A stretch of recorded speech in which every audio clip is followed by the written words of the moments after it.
Class, ang pag-aaralan natin ngayon ay tungkol sa Earth na ginugulo ng isang people. Okay? Okay, ma'am. Ma'am, bakit mag-isa lang po ang tao sa mundo na gumugulo?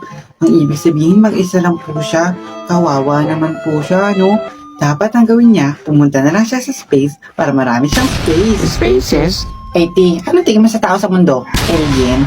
Baka ba tayong alien? Hindi ko rin alam eh. Bakit kaya lumipat ang school tong siraulong to? Siguro binubuli siya dati sa school nila. Mukha siyang lampaong. Dapat ang tawag sa kanya. Lampayat, totoo kaya? Lampang may malaking mata. Ano? Ay, ano sinasabi mo dyan? Bakit ka nakatingin sa akin? May problema ba? Oo nga, te. Ano? Ano mukha mo, no? Hindi ako nakatingin sa'yo. Nakatingin ako sa ano. Sa kisame kasi ano, may giraffe. Giraffe? Amazing. Ah, okay. Kala ko kung ano eh. Buti na lang, di ako nahuli. Meron bang giraffe sa kisame?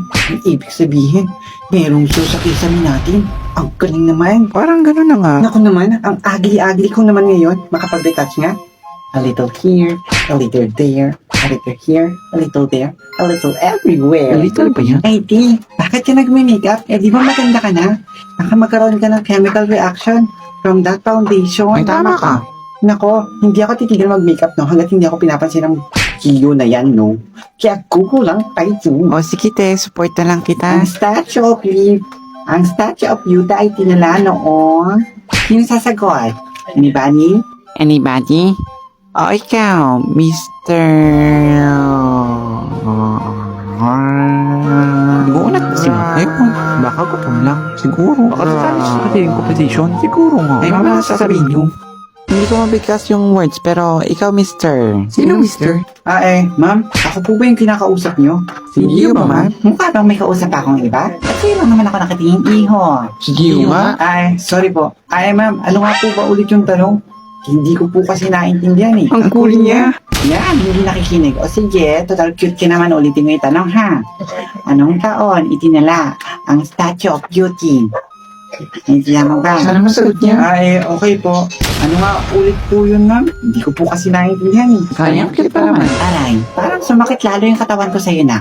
Pero gwapo ka naman. O sige, papalagpasin ko na lang yung ginawa mo. Okay? Sit down. Thank you, ma'am. Ma'am, ako rin cute. Ang cute talaga ni Gio. At ang talino pa. Sana ako na lang ang mahalin niya.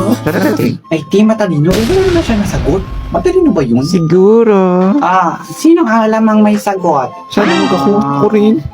Ikaw na may Raven. Alam mo yung sagot. Buti naman. Ma'am, ako po alam ko po yung sagot. Ma'am, ako po alam ko po yung sagot. Ma'am, ako po alam ko po yung sagot. Recorded ba siya? Miss JD, may tinawag na ako, okay? So please, quiet. Hmm? Okay po, ano ba yan? Ang sagot po ay 1989. Yun po ang tamang sagot. Ang talino talaga ni Draven. Naku, alam ko rin yung sagot. Pero hindi ako tinawag. Tawa na kasi si ma'am. Sabi niyo? Wala.